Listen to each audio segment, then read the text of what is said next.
Okay, hello everyone. This is Dr. Theravothical, and I'm going to begin a tradition of making a number of short videos that are kind of focused on a specific task, that especially supports the work we're trying to actually do in this class. I want to point out that this class is very much intended to be a hands-on class, and I would like to really train you as much as possible to really, be a self-starter and, think about the things I'm talking about and then put them into action almost immediately. So one of the things that I make extensive use of in my work is something that's called virtualization technology. As you know, I've already put together some videos for you and for my summer open source class on how to actually get virtual machines up and running. So I'm not covering here the installation of a virtual machine in Ubuntu. I expect everybody to be able to download the virtualization software. You can use VMware from the academic program at Loyola, or you can even download technologies like VirtualBox, which run on, all these things run on Mac, Windows, and even Linux itself. So if you're, no matter what platform you're using, you can do this. A big thing I want to say at the get-go is that as a computer science and software engineering student, you should really take it upon yourself to acquire at least a machine that has proper resources. As you can see here, this is a Intel Core i7 processor, which has enough cores to do its job. And then it also has 16 gigabytes of RAM. Okay, and on this particular computer which I'm using, which is a Mac Mini, I have about a terabyte of disk space. So this is a serious machine for being able to do virtualization, and we can at least run 2 to 3 VMs rather comfortably, as you can see here. So I set up 2 virtual machines, which I call Node 0 and Node 1, and they have their own host names as well. A little bit about my networking setup. I actually have a home router here, and what I did is when I set up the virtual machine, I set it up with what's called bridged networking, which means that when the network router hands out an IP address, it'll actually be treating these machines as if they're part of my home network. You can also use something that's called network address translation to set up another private subnet. But in general, I think it's better to actually make these machines part of your network so that you can reach them even from other computers on the network. So that statement should make it clear that I really want everyone to think about how to do things with multiple computers, especially when we're talking about distributed systems. I mean, there should be more than one system involved. So if you take a look here at my network configuration, you'll see that actually this machine was handed an address on my network, 10.10.1.116. Yours might be different when you set up your VM. And then this one happens to have 10.10.1.117.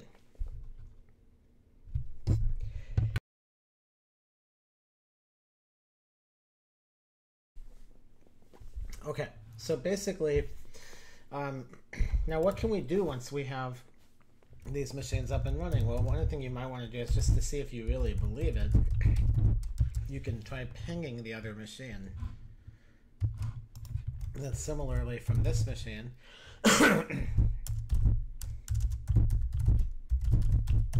you can also ping accordingly. Okay, so this is a really excellent, start where basically we have 2 computers running on this computer that can actually talk to each other. There's another rather nice thing if you actually are using Ubuntu Linux, is that it comes with a service that's called Avahi. Just to show you, oops, sorry. This is a way of seeing what commands are running. I run the process status command with a bunch of options just to show wide output and all that stuff. And then I do a simple grep here to see if Avahi is running, and sure enough it is. I wanted to confirm that before I tried to show you this neat thing.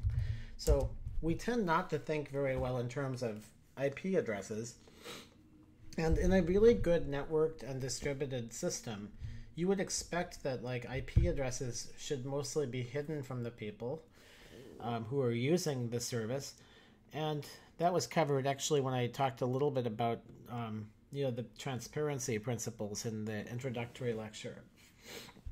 So let's take a look at this, how this works. So I can ping dsvm0.local, and you can see that that actually pings the right node. Now, my other node is called dsvm1, and sure enough, it's able to be pinged by its proper name. So how is this actually working? Well, I'm not going to go into every detail about that, but I will tell you there's a protocol that's called zeroconf that actually allows for this discovery, by host name, and it's more or less like the node assigns itself a host name and then announces it to all of the others in the group. And then, of course, we no longer have to think in terms of the IP address. So this is a really delightful capability that we will exploit in our work.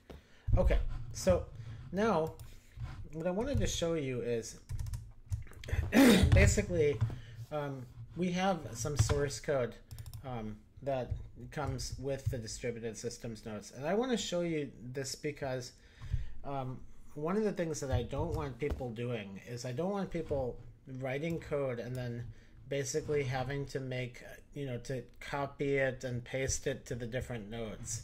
What you should be doing is you should be using the version control system to check out and to keep your code in sync. That is, when you make a change on one, you would commit the change, and then you can push it to the other node, or even just update the code on the other node. So basically, if you take a look here, you'll see that we have the source code for the book here. I'm going to go ahead and copy this. Okay, and just to show you that there are no strings attached here, so to speak, no tricks are involved in this demo. I'm going to actually go to my work directory on this computer, and I had already done this before, just in case you're wondering, but I'm going to remove the code that I had checked out previously. And I'm going to copy and paste here, and I'm going to do hg clone to get the source code for our examples.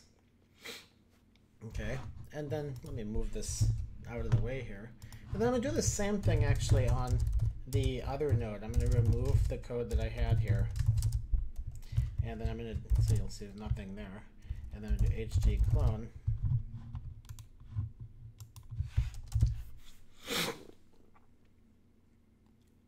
So what I have now is I've actually checked out the source code on both of these computers, and now you'll see that when I go to the source code folder, there's a bunch of Java files here. Oops, let me do this again. Find source. Okay, you'll see there are a whole bunch of examples that come from my original book on Java multi-threading and networking, and we're going to actually use one of those as an example here. Okay, so let's type Gradle build, or just Gradle. I think that's all I have to say, and it'll automatically build it. And I'm going to go ahead and do that over here too.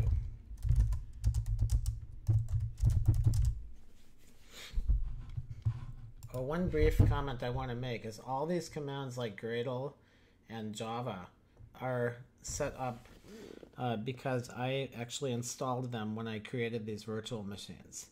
So again, I'm not going to cover installation of Java tooling on Ubuntu. There are plenty of helpful how-tos out there on how to do this. I'm basically assuming that people can think a little bit about what they're doing in the class and actually, again, be self-motivated and ask questions in the Facebook group if you get confused. Okay, so now we have both of these running. So what I want to do is I want to see if I can do a simple network test. So I have Gradle tasks. Now if you take a look here, you'll see that I have a number of existing sample programs that can actually be run. So one thing I want to show you, you can see that right here, other tasks. When I type Gradle tasks, it shows all of the different services that I've created, some sample multi-threading programs, like for example, the very famous Dining Philosophers program. You can say Gradle Diners 0. And this is going to start running the Dining Philosophers program. Okay, so you can see that it's running it, and it's at a certain point the philosophers get caught in deadlock because they're all trying to pick up, you know, a fork in a cycle. So that's actually one of the examples in my book, but I just wanted to show you that, like, you notice that I checked out the code from the repository and I got started. So now so one of the really great examples that I have here is the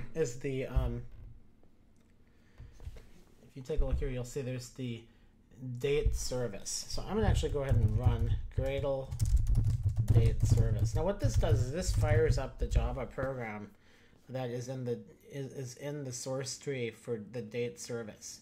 Okay, so let's go ahead and do it. And you'll see it's actually started and the run method is dispatched. It's waiting for some request.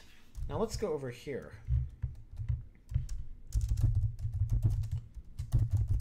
Okay, so here I have a date client. And by the way, I have date service and date client on both machines. I'm going to just try running date client and show you that things don't work. Okay.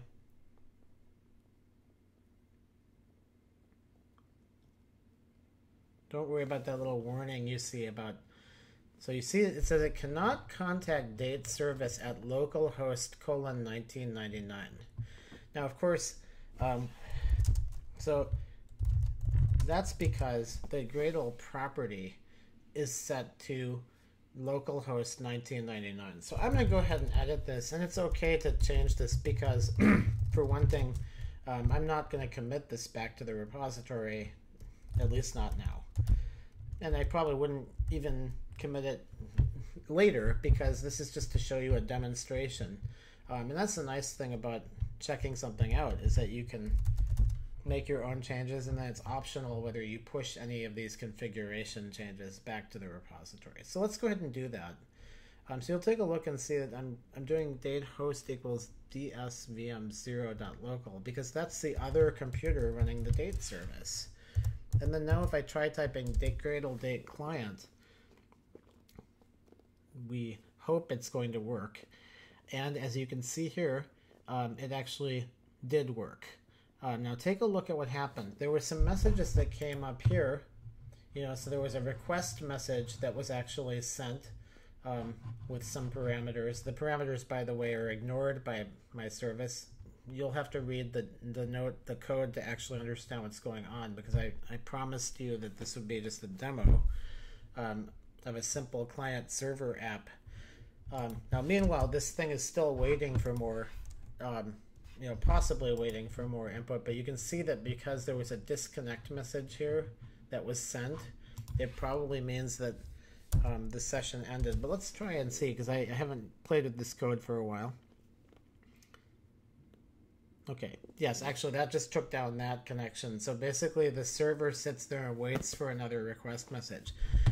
If you take a look here, you'll see that I'm not focusing on making a really beautiful client-server app here, but you can see that a message comes back with the actual date in the message payload. So basically it tells you Wednesday, September 10 at 10:03. This next one came back, you know, about 10:04. So that service keeps running. Of course, now I can break out of this, Control-C to end the service. If I try to connect to the date client, to the date service using the date client, you will notice that it doesn't work. Okay, so could not contact the date service at dsvm0.local. Okay, so this quick demo has been aimed at showing you, like, how to get a proper environment up and running at, you know, again, assuming that you can actually perform a basic install of Ubuntu. And what I showed you is how you can actually take my existing examples and be able to run them. So what I want everyone to be starting to think about over the next couple of weeks especially is making sure you have something that I call a test bed, where you can do network programming specifically in support of the distributed systems class. And you will find that by having something like Ubuntu up and running on a couple of virtual machines, you'll actually save yourself a lot of time and effort in the long run. It takes a little bit of time to get this setup going initially, but in my experience, the investment of this time is worth it. And I usually try to get students started on this even before we actually have a lot of network programming to do, because it does take some time. So again, this will become a little bit of a basis for a mini homework assignment. Get your virtual machine / development environment up and running, and you're going to make a video to show that you can basically reproduce what I've done and be able to run client-server apps between 2 different machines. Okay, so I'm going to stop there, and then stay tuned for more.